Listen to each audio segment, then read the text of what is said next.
Jenny Lauren Dowden for Conduit News, and today we have Dr. Patrick Wolf joining us. As many of you know, he is a distinguished professor of education policy and an expert on school choice. Hi, thank you so much for being with us today. I'm delighted to be here, Jenny. It's always wonderful to have you here in the Conduit studio. We really appreciate all of the wonderful insight that you bring to the issue of school choice. This is such an important issue, as it always is, but particularly here in 2022, we're hearing it on a daily basis in the news. Talk to us about school choice. Why is this such an important issue now more than ever before? So school choice is a collection of policies that support parents in finding the best school for their child, public or private.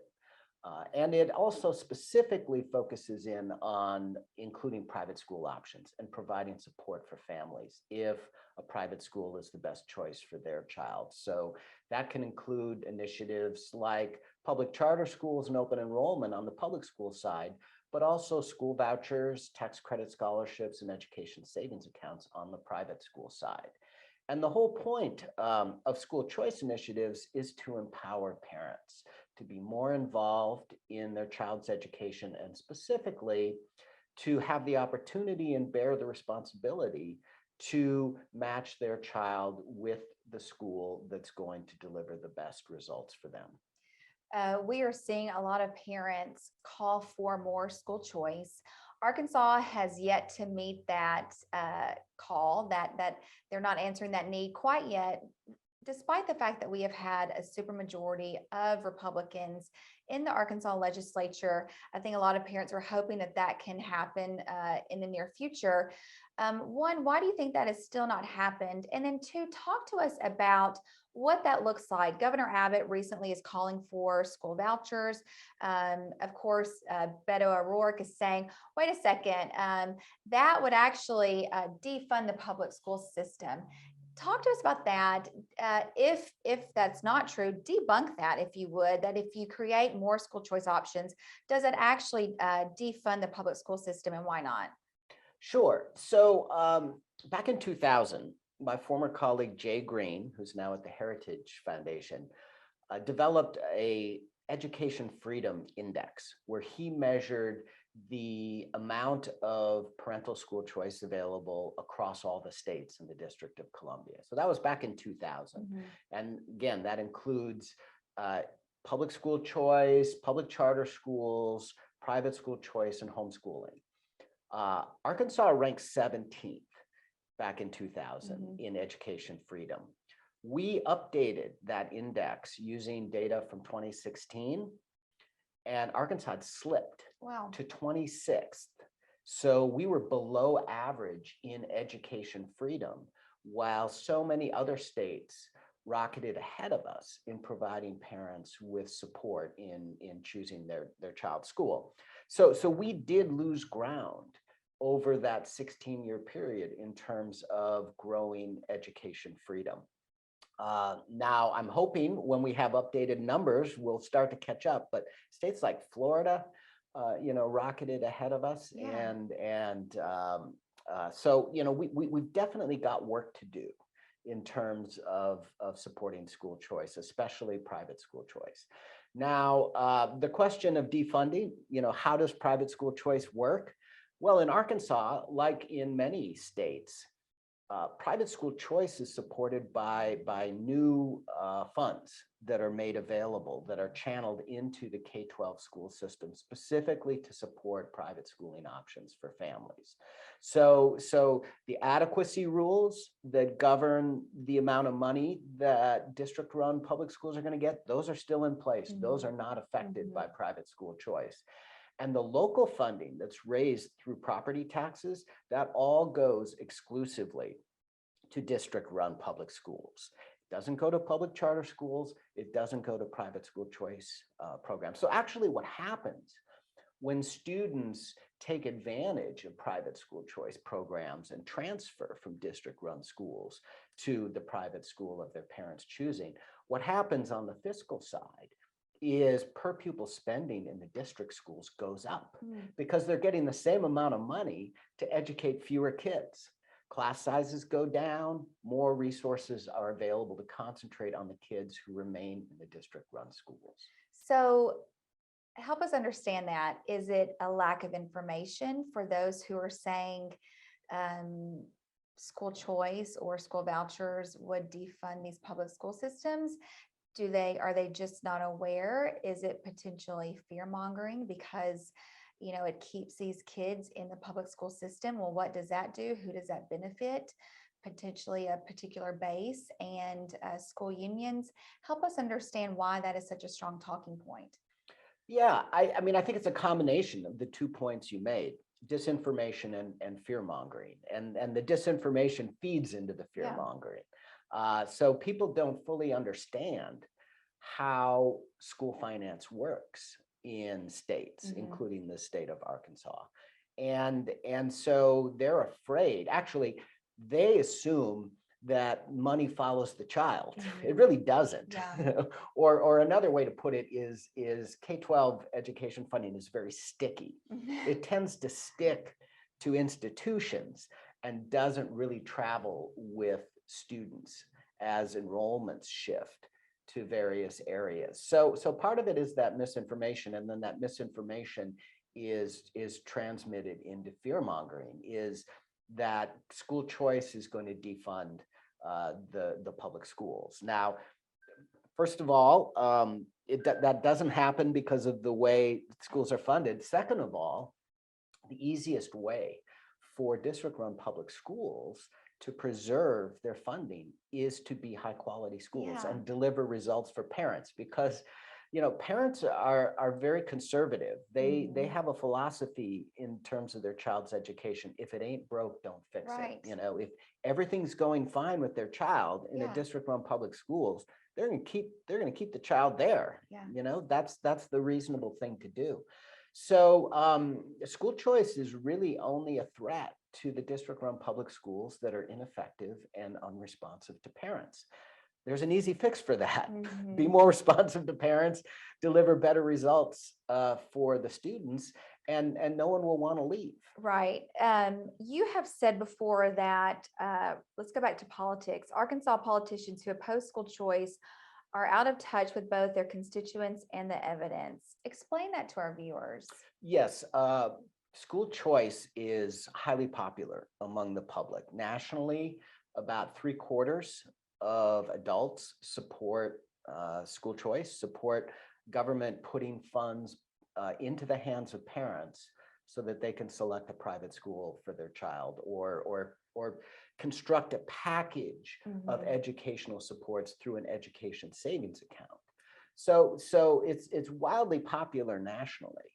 It's especially popular among African American families and among Republicans, because it's consistent with the Republican philosophy of limited government and parental choice in education.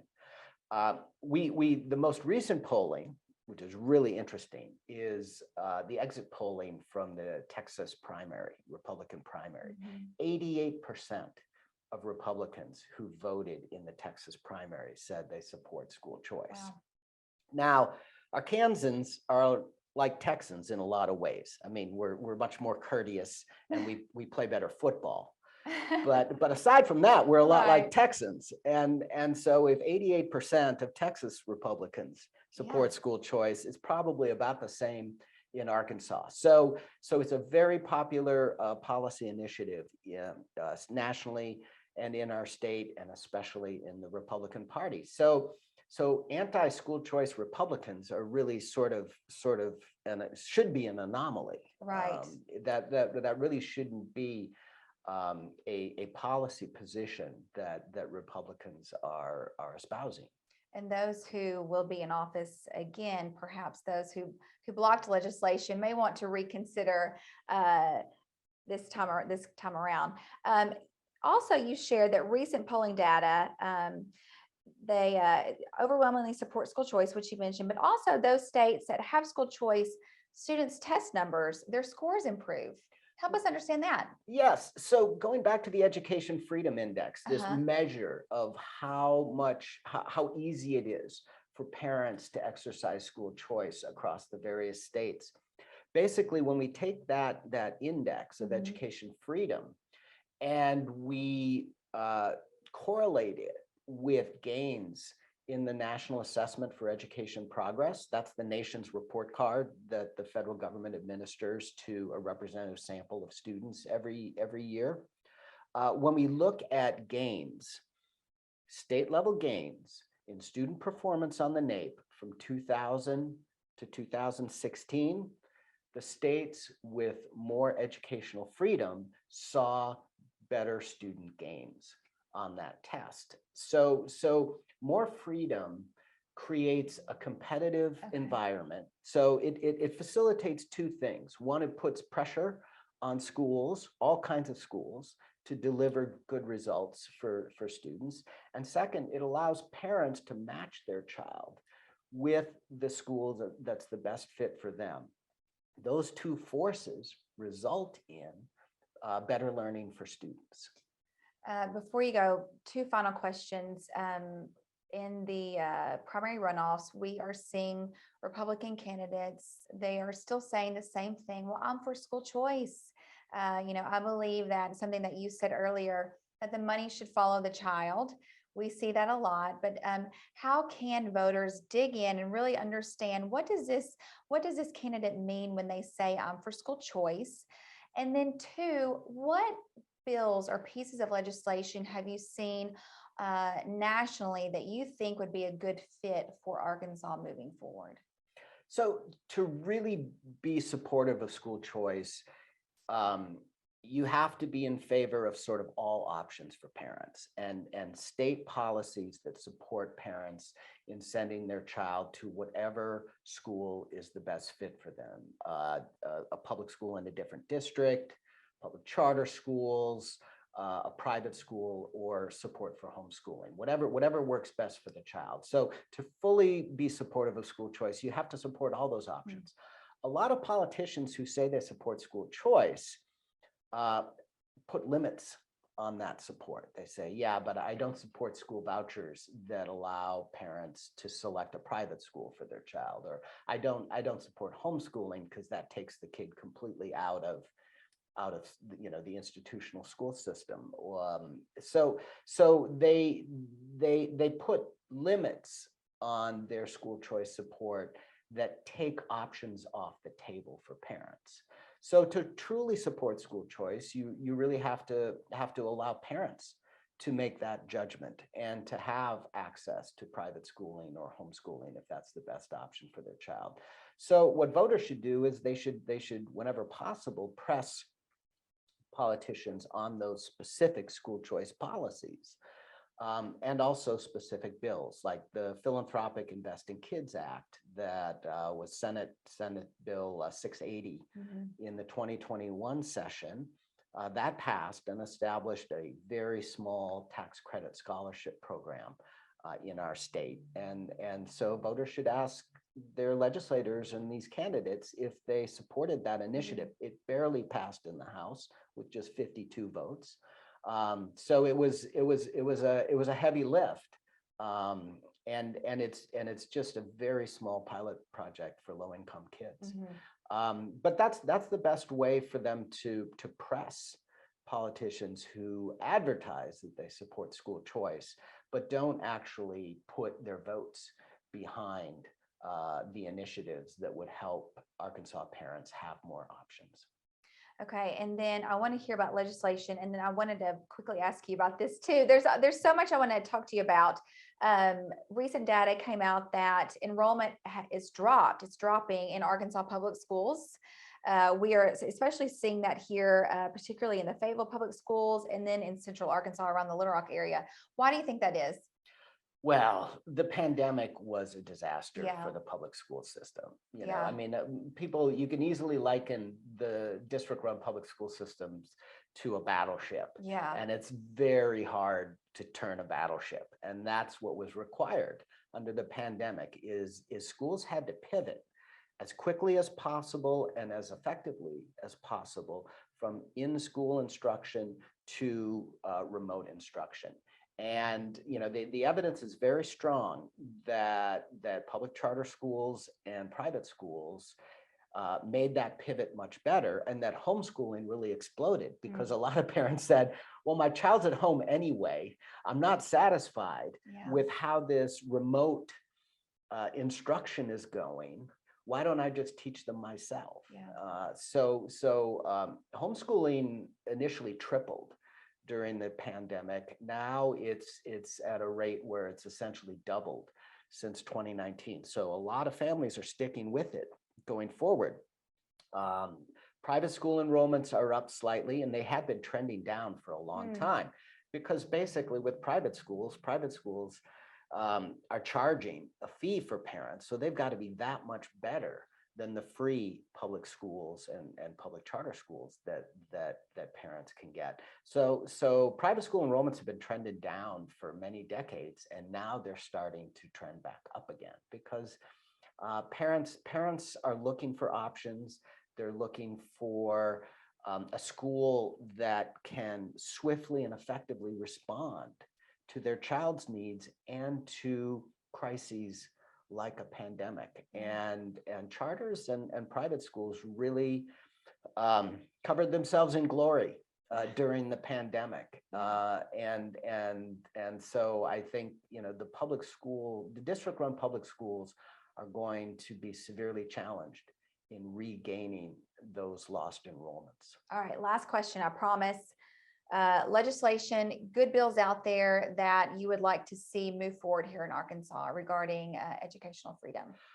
Well, West Virginia was the great hero of the 2021 legislative session regarding school choice. They enacted the first essentially universal private school choice program. It's an education savings account, so it allows parents to customize their child's education in a lot of ways. And every public school student in the state of West Virginia is eligible for it. So that really is the gold standard now for school choice. And Arkansas is a long ways from that. So what I would expect to see, especially given that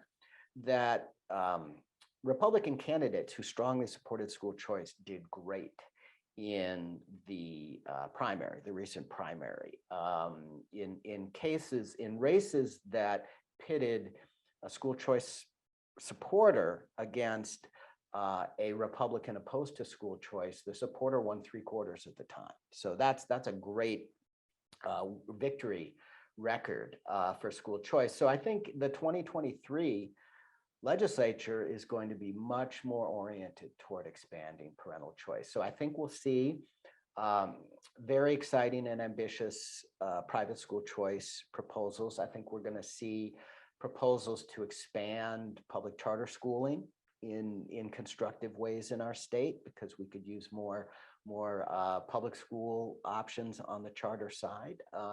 So I think that's what we're going to see, because parental choice and involvement in education is a huge issue that's here to stay. Awesome insight. Thank you so much for coming into Conduit. Anything else you want to add before we let you go? I think we covered all of it, Ginny. All right. Thank you so much. You're Hope welcome. to have you back in again soon. Right.